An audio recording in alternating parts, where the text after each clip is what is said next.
Break के बाद एक बार फिर से आपका स्वागत है कंज्यूमर अड्डा में। आज हम बात कर रहे हैं कि 10th और 12th में नई शिक्षा नई परीक्षा, इसकी शुरुआत हो गई है। जो नेशनल एजुकेशन पॉलिसी सरकार ने जिसका अनाउंसमेंट किया था, वो धीरे धीरे अब अनफोल्ड होने लगी है इस चक्कर में कि उसकी कुछ चीज़ें आने लगी हैं और कई चीज़ें ऐसी हैं जो अब सार्वजनिक हो रही हैं, लोगों को पता लग रही कि इस तरीके से तमाम चीज़ें होंगी। तो हम अब उसके बारे में विचार कर सकते हैं कि सामने क्या होने वाला है। जो बच्चे बड़े हो रहे हैं उनको अब क्या क्या चीज़ें अडॉप्ट करनी पड़ेगी, स्कूल्स को, पेरेंट्स को, सबको।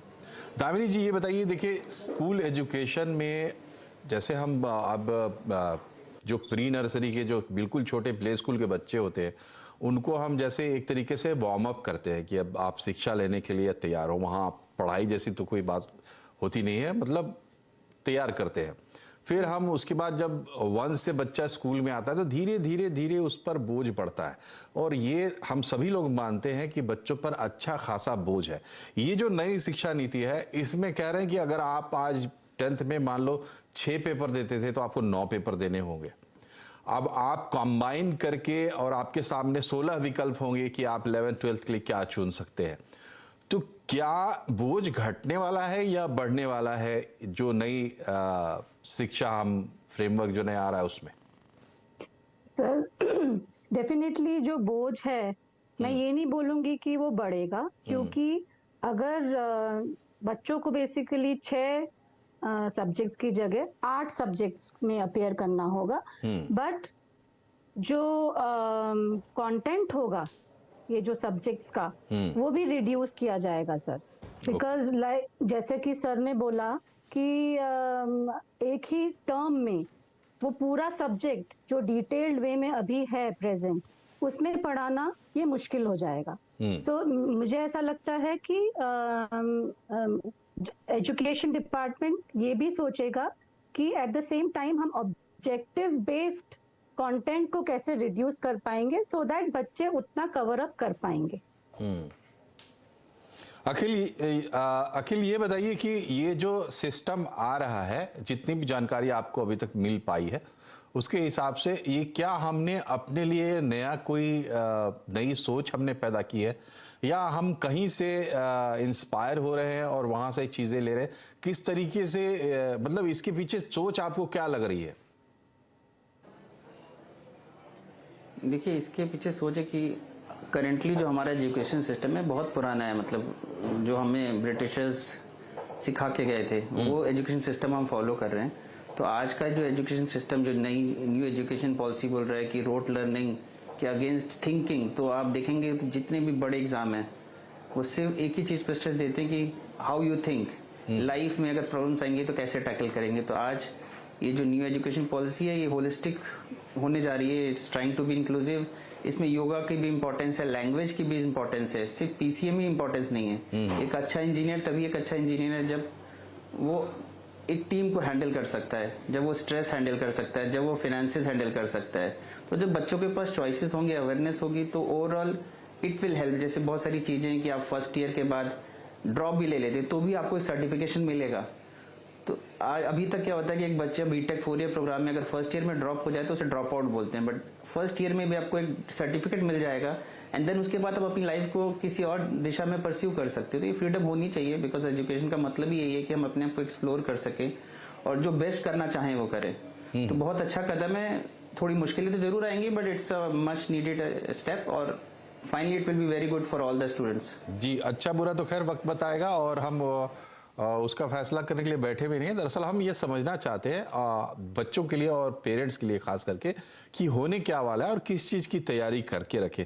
मोनिका जी, जो जब ये नई नीति आई थी और इसमें इसका जो हिस्सा है वो टॉप टू बॉटम कवर करता है पूरा, तो ऐसा लगता है कि जो हायर एजुकेशन हमारा है वो एक्चुअली सबसे ज़्यादा बदलने वाला है, और उसके साथ बैकलिंक करते हुए जब हम स्कूल एजुकेशन तक आते हैं तो उसके हिसाब से तमाम चीज़ों को ढाला जा रहा है।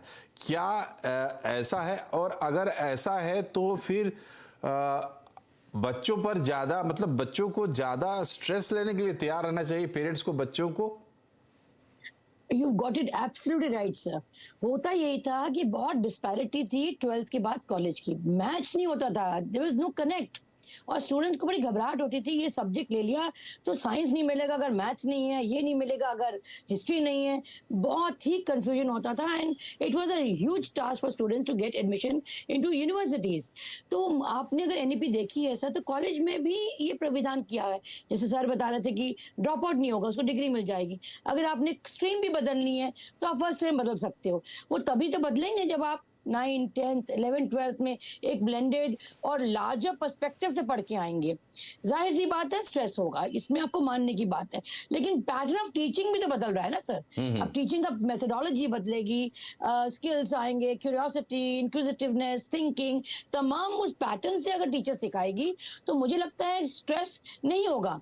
If learning will be more fun, so it will be more fun filled structured activity अगर आप कह लें तो more or less इस फॉर्मेट में एजुकेशन को ले आएंगे जहाँ बच्चा एंजॉय करे स्कूल आने में और स्ट्रेस फ्री रहे।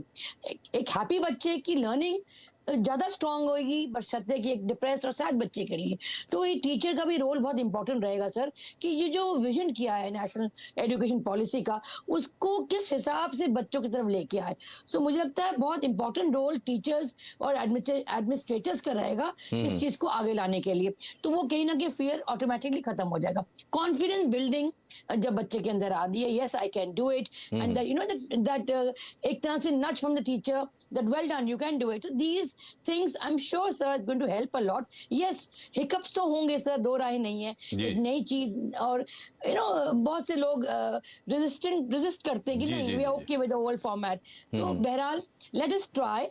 और एक्सपेरिमेंट तो सीबीएसई ने पहले भी बहुत किए सर, जब वो आ गए थे, आपके ग्रेड्स आ गए थे, तो वो भी दौर देखा हमने सर, उसको भी हमने पार किया। लेकिन अब ये एक बहुत बड़े पैमाने पर ये और कोई एक्सपेरिमेंट नहीं हो रहा है, बल्कि ये एक तरीके का कमिटमेंट है, आप कह सकते हैं पूरे देश का कमिटमेंट है कि आप ट्रांजिट कर रहे हैं एक ऐसी एजुकेशन पॉलिसी की तरफ जो आपको आज के हिसाब से, खास करके आज के मार्केट के हिसाब से, जो इंडस्ट्री है उसके हिसाब से बच्चों को तैयार करना चाहती है हायर एजुकेशन के लेवल पे, और उसके लिए स्कूल के लेवल से ही तमाम चीज़ें जो है उसकी तैयारियां शुरू हो जाए।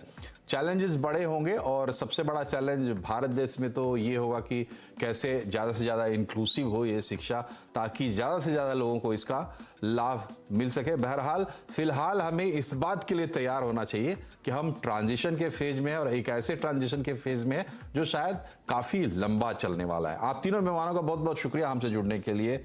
नमस्कार।